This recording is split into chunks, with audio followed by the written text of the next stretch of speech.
Hello students, my self Jitendra Kumar और आज अपन एक नया सब्जेक्ट स्टार्ट करेंगे, इनकम टैक्स। टैक्स, बिना टैक्स के कोई भी कंट्री सरवाइव कर ही नहीं सकता।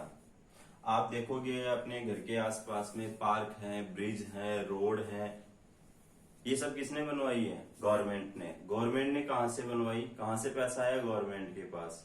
सर गवर्नमेंट के बिजनेस से। तो जनरली आप देखोगे तो मोस्ट ऑफ बिजनेस गवर्नमेंट के लॉस में चलते हैं, फिर मान लो कुछ कमा भी रहे हैं, कमाते भी हैं, लेकिन इतना अर्न नहीं कर पाते हैं कि आपके लिए ये सब फैसिलिटीज वो प्रोवाइड आपको कर दें। सिलेंडर आपने परचेज किया, सब्सिडी आ गई, तो ये पैसा गवर्नमेंट को कहां से मिलता है? हम ही लोगों से मिलता है। और हम किस नाम से देते हैं? टैक्स। सर मैं तो नहीं देता, ठीक है, या कोई कह रहा है कि मैं देता हूं, ऐसा कुछ भी नहीं है। इंडिया में ऐसा कोई भी पर्सन नहीं है जो टैक्स का पेमेंट नहीं कर रहा है। आप जब पैदा हुए थे उस टाइम पे टैक्स देना आपने स्टार्ट किया था? सर पैदा होते टैक्स देना स्टार्ट कर दिया था? बिल्कुल कर दिया था बेटा। जब आप पैदा हुए तो आपके लिए प्रोडक्ट आए जॉनसन्स के, ठीक है, या फिर कुछ फीडिंग टाइप के कई सारे मतलब प्रोडक्ट है, एक बच्चे के लिए भी अपन यूज में लेते हैं। उसके बाद जैसे जैसे बड़े होते हैं, खाने के लिए चाहिए, अपने को पहनने के लिए, तो आप क्या सोच रहे हो? आपने एक बिस्किट का पैकेट मार्केट से परचेज किया और उसके लिए आपने पे किया 10 रुपीज, तो आपको क्या लगता है 10 रुपए बिस्किट के लिए पे किए हैं आपने? नहीं, इसमें कुछ टैक्स इंक्लूड है। मे भी हो सकता है बिस्किट तो आपका 8 रुपए का ही है, 2 रुपए जो एडिशनल आपने दिया है वो क्या है? टैक्स। इट मीन्स जो भी प्रोडक्ट आप यूज में ले रहे हो, वो प्रोडक्ट यूज लेने के लिए भी आप टैक्स का पेमेंट कर रहे हो। तो आई थिंक सभी टैक्स का पेमेंट कर रहे हैं। इवन रोड पे बैठा एक भिखारी है, वो भी कुछ ना कुछ प्रोडक्ट यूज में लेता ही है, तो वो भी टैक्स का पेमेंट करता है। इट मीन्स टैक्स का पेमेंट हर कोई हम में से करता आया है। इंडिया में जो टैक्सेस हैं, ठीक है, उनकी दो कैटेगरी हैं, या टैक्सेस को जनरली अपन दो कैटेगरी में डिवाइड कर सकते हैं। एक होता है आपका direct tax,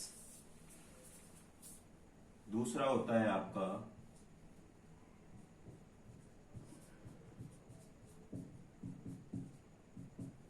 indirect tax. Direct tax की अगर मैं बात करूं तो इसके एग्जाम्पल है आपके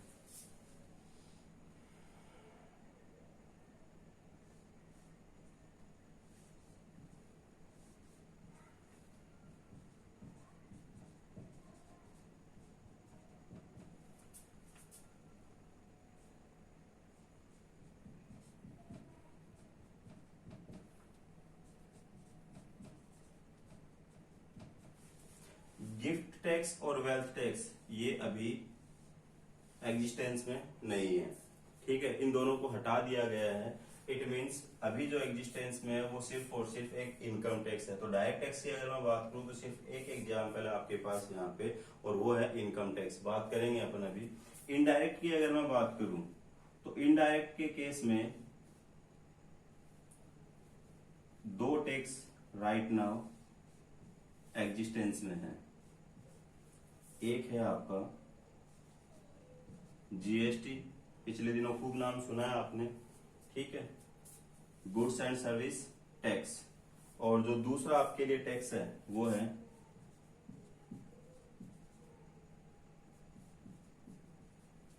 कस्टम ड्यूटी, ठीक है। इसके अलावा जो इनडायरेक्ट टैक्स में काउंट होते थे वो पहले था आपका सीएसटी, सेंट्रल सेल्स टैक्स, जो अभी नहीं है। वेट, ये भी खत्म हो गया है। एक्साइज ड्यूटी, ये सब हट गए हैं और इन सब की जगह एक ही टैक्स आ गया है, जीएसटी। इसके अलावा सर्विस टैक्स वगैरह कई सारे हैं, तो ये सबको कंबाइन करके अभी क्या आ गया है? अभी आपके सामने जीएसटी। सर एग्जाम्पल्स की तो बाद में बात कर लेंगे, तो ये सब तो एग्जिस्टेंस में है ही नहीं है, तो इनकी तो बात करना ही बेकार है।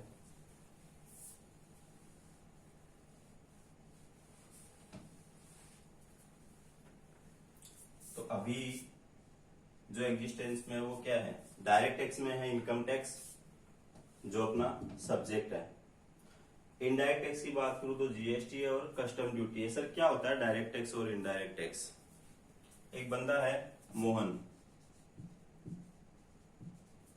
ये है गवर्नमेंट।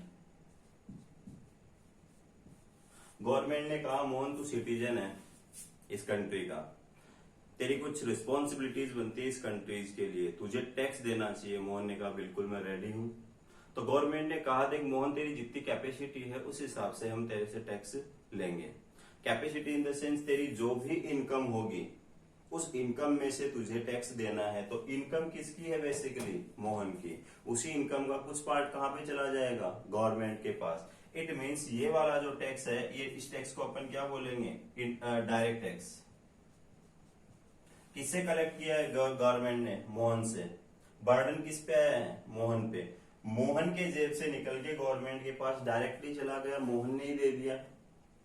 तो ये आपके लिए क्या हो गया? Direct tax. Income tax basically ऐसे ही काम करता है, जो इनकम अर्न कर रहा है डायरेक्टली वो ही गवर्नमेंट को उसका पेमेंट कर देता है। जबकि इनडायरेक्ट टैक्स में क्या होता है? मोहन को गवर्नमेंट ने कहा कि ठीक है तेरी इनकम पे तो टैक्स दे रहा है, अच्छी बात है, तेरा बिजनेस किस बात का है? तो मोहन ने कहा सर मैं तो ना स्टेशनरी आइटम सेल करता हूं, ठीक है, या फिर फर्नीचर सेल करता हूं। तो गवर्नमेंट ने कहा तू जिसको भी फर्नीचर सेल करता है ना उन सबको इन्फॉर्म कर दे, एक्स हो चाहे ए हो चाहे जेड हो, उन सबको इन्फॉर्म कर दे अब से तुम्हें जो फर्नीचर मिलेगा, लेट सपोज फर्नीचर की प्राइस 100 रुपीज, तो गवर्नमेंट के इंस्ट्रक्शंस हैं कि आपको 100 में कुछ अमाउंट यहाँ और ऐड कर देना है। लेट सपोज 10% रेट है तो 10 रुपए ऐड किए यहाँ पे। ऐसे ए को भी बेचा था, जेड को भी बेचा था, सबको सामान बेचा इसने। इससे इसने मोहन ने कलेक्ट कितना किया? 110 रुपए। 100 रुपीज ये अपने पास रखेगा, ठीक है। और ये जो 10 रुपीज है ये मोहन से होते हुए कहाँ चले जाएंगे? गवर्नमेंट के पास। ये जो 10 रुपए हैं ये मोहन ने क्या किया? कलेक्ट किए किससे? एक्स से। और कलेक्ट करके कहाँ पहुंचा दिए? गवर्नमेंट के पास। अब बताओ बर्डन किस पे आ रहा है? एक्स पे। किसकी जेब से टैक्स निकल रहा है? एक्स की जेब से। लेकिन डायरेक्टली एक्स ने दिया क्या गवर्नमेंट को? नहीं सर। किसने दिया? पहले मोहन ने कलेक्ट किया, देन गवर्नमेंट को मोहन ने भेजा। तो इसको अपन बोलते हैं इनडायरेक्ट टैक्स। डायरेक्टली जिसके ऊपर बर्डन आ रहा है उससे गवर्नमेंट कलेक्ट नहीं करती है, ठीक है। तो इंडिया में राइट नाउ 2 टाइप के टैक्स आपके एग्जिस्टेंस में है, डायरेक्ट भी और इनडायरेक्ट भी। डायरेक्ट में है इनकम टैक्स और इनडायरेक्ट में बचे हैं आपके जीएसटी एंड कस्टम ड्यूटी, ठीक है। तो अब अपना टॉपिक रहा इनकम टैक्स। तो सर इनकम टैक्स से रिलेटेड पहली बात हमें पता चल गई है कि इनकम टैक्स जो है आपका वो कौन सा टैक्स है? डायरेक्ट टैक्स, ठीक है। दूसरी बात, नाम से ही साफ है इनकम टैक्स। इट मीन्स ये टैक्स किस पे लगेगा? इनकम पे। किस पे लगेगा? इनकम पे। मुझे अर्जेंट रिक्वायरमेंट थी पैसे की, मैं हॉस्पिटल गया और जाके मैंने कहा कि मुझे ब्लड देना है, ठीक है, और मैंने ब्लड डोनेट कर दिया। जिसको रिक्वायरमेंट थी उसको मैंने पहले ही कह दिया भैया 2000 रुपए मैं ब्लड डोनेट करने के लेऊंगा, उसने मुझे 2000 रुपए दिए। क्या ये मेरी इनकम मानी जाएगी? अगर आप कह रहे हो हाँ, तो मुझे इस इनकम पे टैक्स भी देना पड़ेगा। चलो और बात करते हैं। मैं बैंक के पास गया, बैंक को जाके मैंने कहा मुझे लोन दे दो, पैसा आया है मेरे पास में, क्या ये मेरी इनकम मानी जाएगी? ठीक है। तो इनकम का मतलब बेसिकली क्या होता है यहाँ पे आपका, ठीक है, रिसिप्ट से होता है। कई जगह से पैसा आता है आपके पास, ठीक है। और अगर मैं इसके एग्जाम्पल लूं तो मेरा टीवी था, काम में नहीं आ रहा मेरे, मैंने सेल कर दिया 5000 में, अब मेरे पास 5000 रुपीज आए, क्या ये मेरी इनकम है? मैंने अभी बिजनेस स्टार्ट किया 50,000 रुपए कैपिटल लगा के, तो मेरे बिजनेस में कितने रुपए आए हैं? Amount invested bye proprietor capital के नाम से 50,000 रुपए बिजनेस में तो आए हैं ना। तो बिजनेस से जाएगी गवर्नमेंट बोलेगी 50,000 रुपए अभी जस्ट आपने रिसीव किए हैं, लाओ इस पे हमें टैक्स दे दो। तो क्या ये इनकम है? तो फर्स्ट ऑफ ऑल आपको इनकम समझनी पड़ेगी यहाँ पे कि इनकम का मतलब यहाँ पे क्या है इनकम टैक्स के अकॉर्डिंग। तो आपके पास अकाउंटिंग में आपने पढ़ा था दो टाइप की आपकी रिसिप्ट होती है।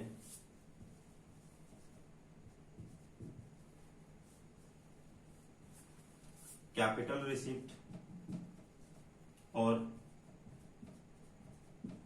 Revenue receipt. जो रेवेन्यू रिसिप्ट है इसको माना जाएगा income as per IT act 1961। ठीक है, इसको इनकम माना जाएगा। इनकम माना जाएगा तो इस पे टैक्स भी लग सकता है, चार्जेबल। तो ये है आपकी चार्जेबल इनकम, जिसका नेचर क्या होगा, रेवेन्यू। रेवेन्यू किसका होता है, रिकरिंग नेचर होता है। फर्नीचर बेचा तो है मैंने, फर्नीचर बेचना मेरा बिजनेस है, उससे जो भी कुछ आया वो पूरा मेरे लिए इनकम नहीं है। ठीक है, उसमें से कुछ एक्सपेंसेस है जो माइनस कर दिए जाएंगे, देन रिमेनिंग पार्ट मेरे लिए क्या हो जाएगा, इनकम। उसको समझने की बजाय आप यहाँ पे आओ, कैपिटल की बात कर लेते हैं। तो कैपिटल रिसिप्ट की अगर मैं बात करूं तो लेट सपोज मैंने कहीं से लिया लोन, कैपिटल रिसिप्ट है और इसको इनकम नहीं मानना है। उसके अलावा अगर मैं बात करूं any amount received through any liability, मेरे पे कोई लाइबिलिटी अराइज हो रही है इसलिए मुझे अमाउंट मिल रहा है, तो वो भी आपकी कौन सी रिसिप्ट होगी, कैपिटल रिसिप्ट। कैपिटल कॉन्ट्रीब्यूशन, ठीक है, ये भी कैपिटल रिसिप्ट है, इसको आपको इनकम नहीं मानना है।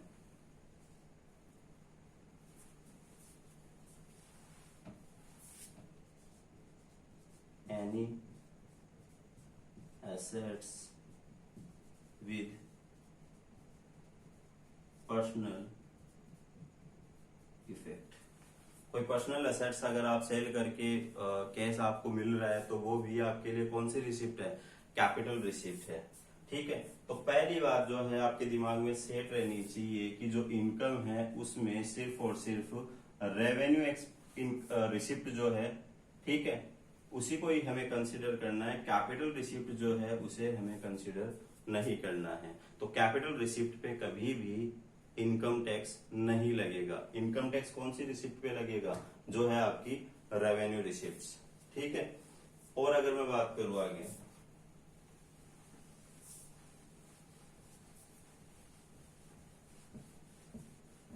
इनकम पे ही कंटिन्यू करते हैं। सर मेरा बिजनेस है, मैं क्या करता हूं, हार्ड रिकवरी का बिजनेस है मेरा।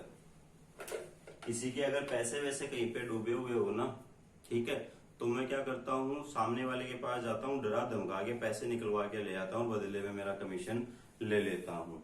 बिजनेस है मेरा, कमा रहा हूँ, इनकम हो रही है, बट सर ये तो इलीगल इनकम है।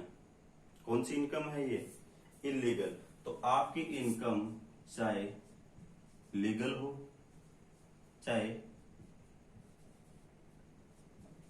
इलीगल हो, दोनों पे टैक्स लगेगा। इनकम टैक्स के पॉइंट ऑफ व्यू से दोनों ही इनकम है। अगर किसी बंदे की इलीगल इनकम भी हुई ना तो इनकम टैक्स डिपार्टमेंट तो टैक्स लेगा ही लेगा। किसी के यहाँ चोरी का सामान पकड़ा गया या जुआ खेल के उसने जीता था और भर रखा था, ब्लैक मनी कर रखी थी घर में, तो 100 करोड़ रुपए मान लो पकड़े गए। अब वहां पे क्या होगा, पुलिस आएगी, पुलिस के साथ एक डिपार्टमेंट और आ जाएगा, इनकम टैक्स डिपार्टमेंट। और इनकम टैक्स डिपार्टमेंट क्या बोलेगा, भैया पहले हमारा जो टैक्स बनता है, इनकम है ये, इनकम बनती है तो इस पे टैक्स बनता है, पहले हमें टैक्स दे दो, उसके बाद बाकी भी उसके ऊपर जो भी कुछ कार्रवाई होनी है वो सब होगी, लेकिन पहले गवर्नमेंट क्या करेगी, अपना टैक्स ले लेगी। तो चाहे इलीगल हो चाहे लीगल हो, कोई डिफरेंस नहीं किया जाएगा, दोनों इनकम पे टैक्स लगेगा। अच्छा सर, और अगर मैं आगे बात करूं, मेरा कोई दोस्त है, ठीक है, चाइना का तो नाम नहीं लेंगे अभी, चाइना से नहीं है वो, किसी और कंट्री से है वो, बाहर से, और वो आया इंडिया में। इट मीन्स मैं उसको क्या बोल सकता हूं, नॉन रेजिडेंट।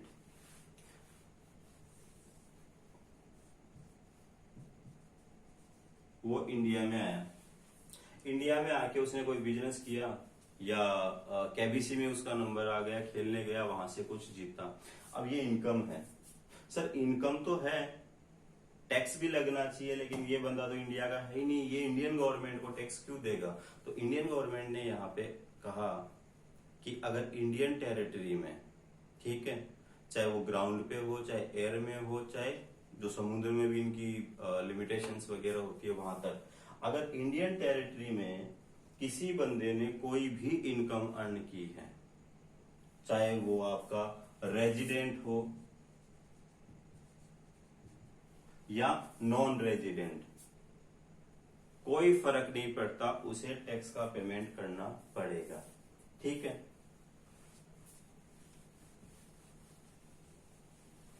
तो सर हमें जो बातें समझ में आई वो आई capital receipt, revenue receipt. Capital receipt को कंसीडर नहीं करना है, इस पे लगेगा। उसके अलावा चाहे लीगल हो चाहे इलीगल हो, दोनों पे टैक्स लगता है। इनकम जो अर्न की है, चाहे वो रेजिडेंट इंडिविजुअल हो चाहे वो नॉन रेजिडेंट हो, ठीक है, दोनों को टैक्स का पेमेंट करना पड़ेगा।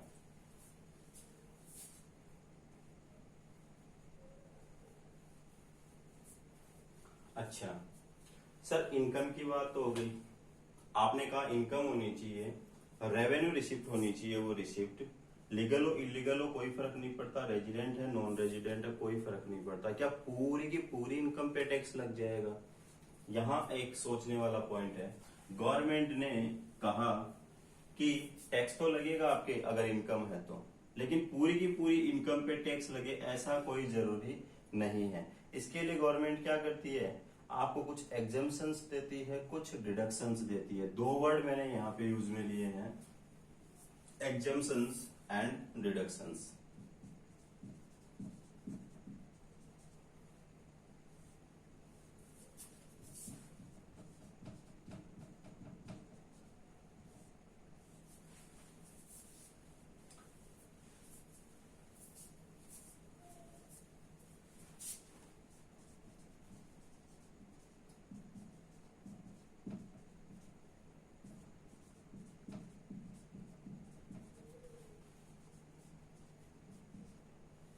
कुछ इनकम है जो स्पेसिफाइड है सेक्शन 10 में।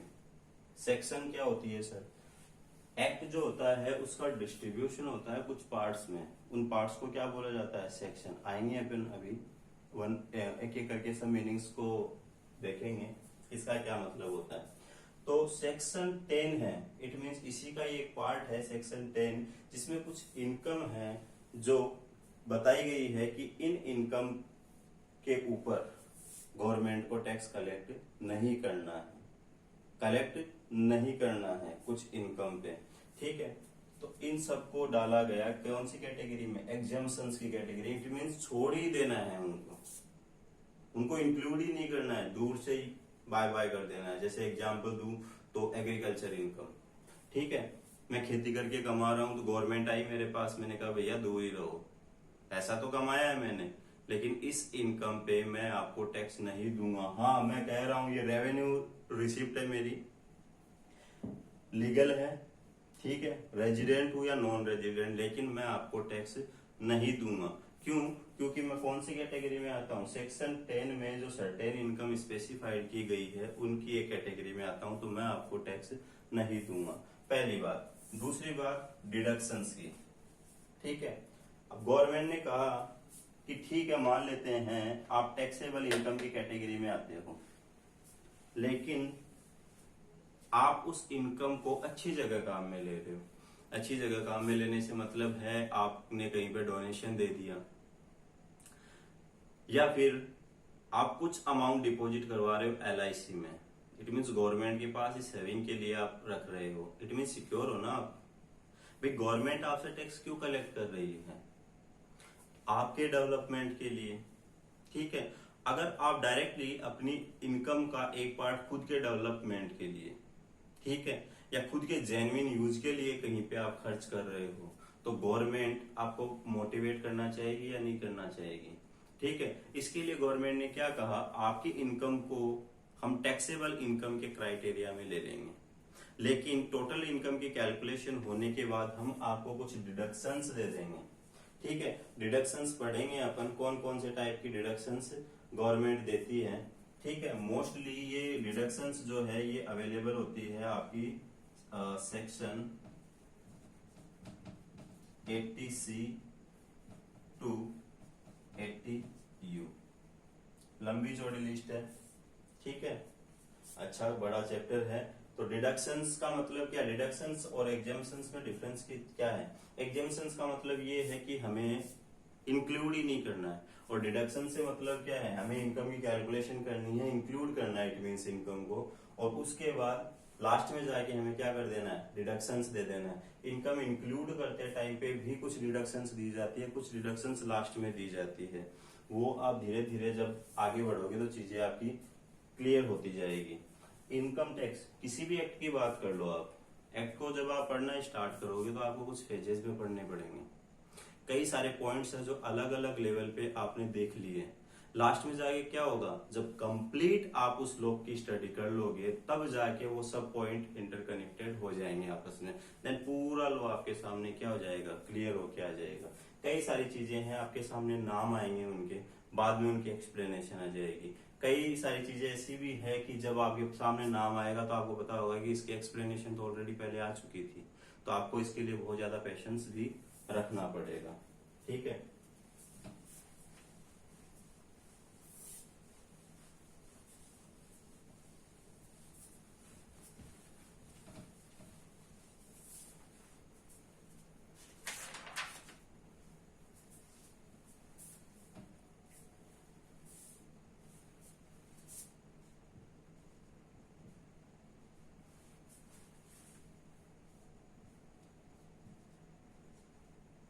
कुछ बातें हैं या कुछ वर्ड हैं, जब जब आप इनकम टैक्स एक्ट की क्लास लेते रहोगे तो बार बार आपके सामने आएंगे और बार बार आपको सुनने को मिलेंगे। प्रैक्टिकल लाइफ में भी आप उन वर्ड्स को कई बार सुन चुके हो। तो फर्स्ट ऑफ ऑल अगर मैं बात करूं,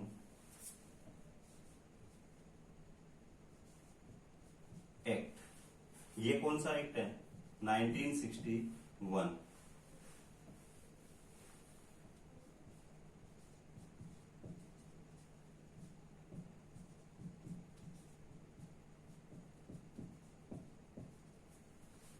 ठीक है,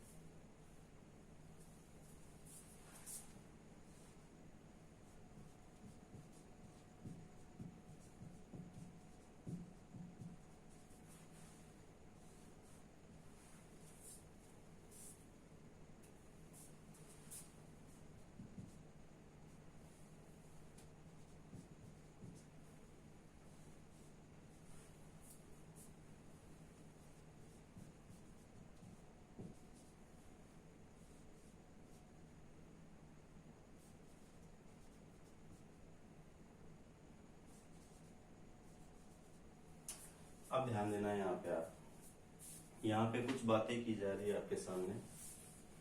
इनकम टैक्स एक्ट 1961, सबसे पहली बात, एक्ट। सर एक्ट क्या होता है, तो एक छोटा सा एक एग्जांपल देखो आप इसके लिए। एक बंदा है,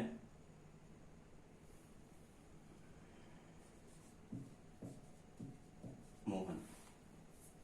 मोहन बैठा है स्कूटर पे, जा रहा है। यहां पे रास्ते में उसे एक साइन मिला, उस साइन पे 3 कलर की लाइटें थी।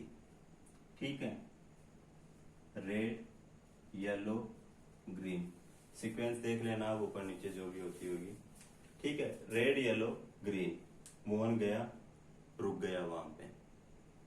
क्यों, क्योंकि रेड वाली जो लाइट थी वो जली हुई थी। मोहन ने ऐसा क्यों किया? सर ये क्या है? एक्ट है। ठीक है, एक मोटर व्हीकल एक्ट है जिसमें लिखा हुआ है, ये सब बातें मेंशन की हुई है, क्योंकि इसने कौन से एक्ट का आपको फॉलो किया है? मोटर व्हीकल एक्ट को। अगर आप रोड पे चल रहे हो तो रोड के आपको रूल्स और रेगुलेशंस फॉलो करने पड़ेंगे।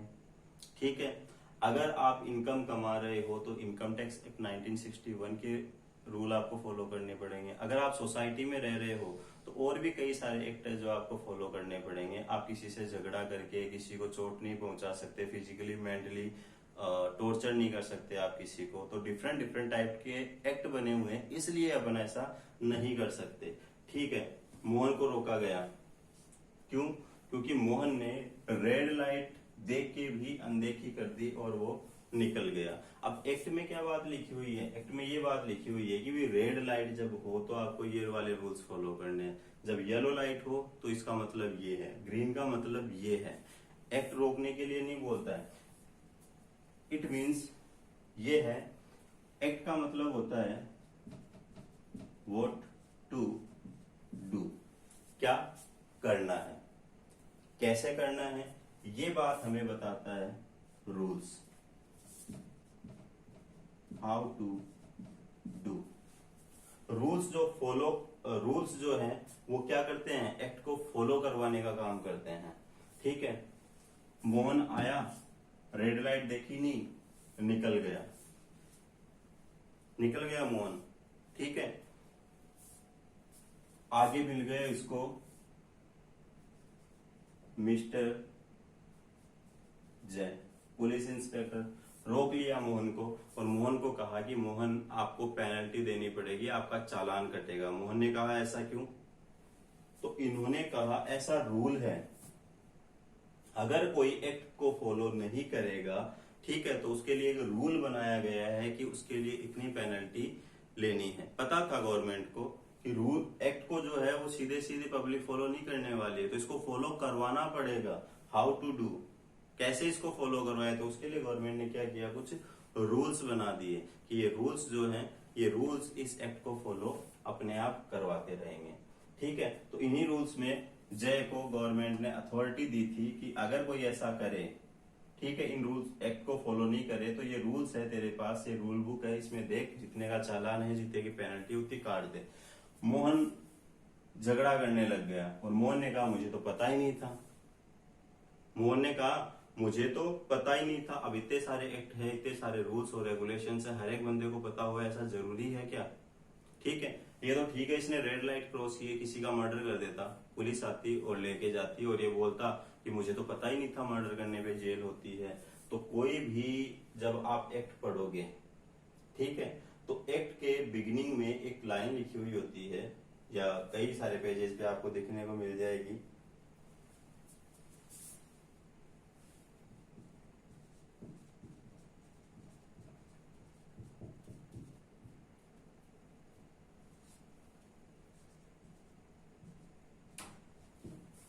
हैज नॉट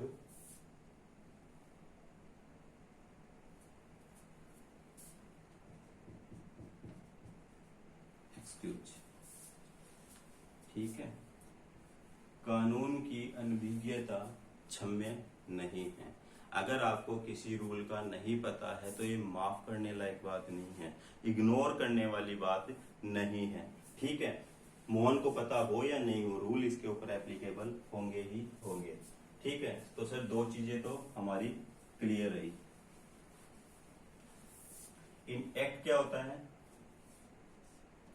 रूल्स क्या होते हैं, फिर बात करते हैं अपन नोटिफिकेशंस की।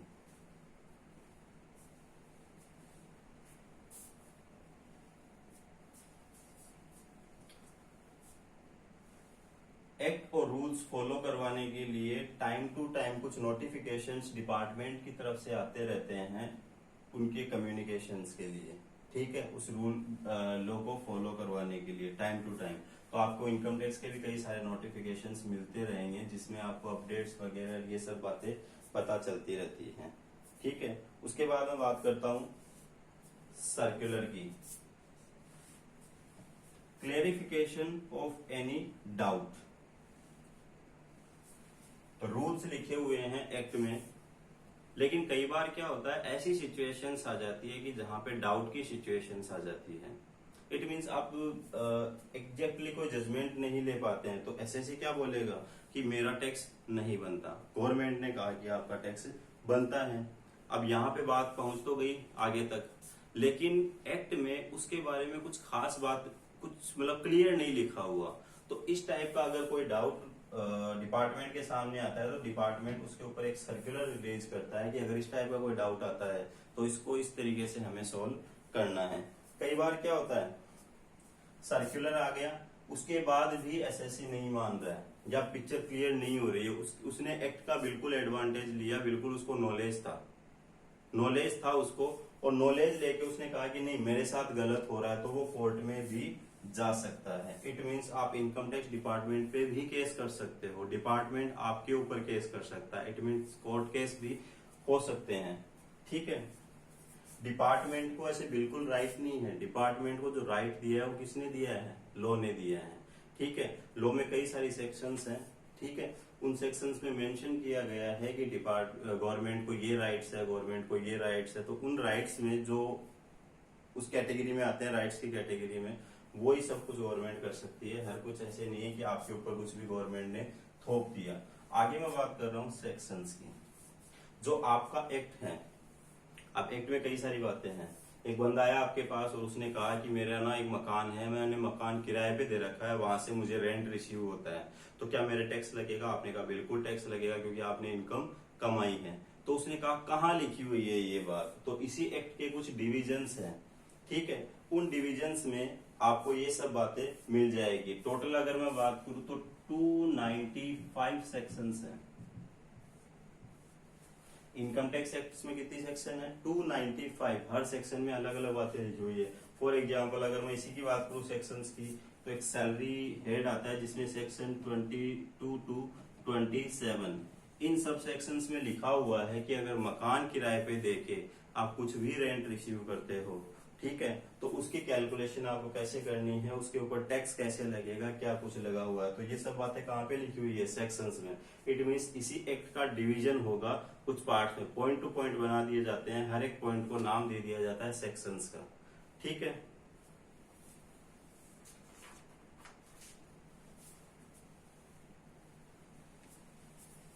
तो आज की क्लास में अपन ने क्या क्या देखा? फर्स्ट ऑफ ऑल टैक्स की बात की।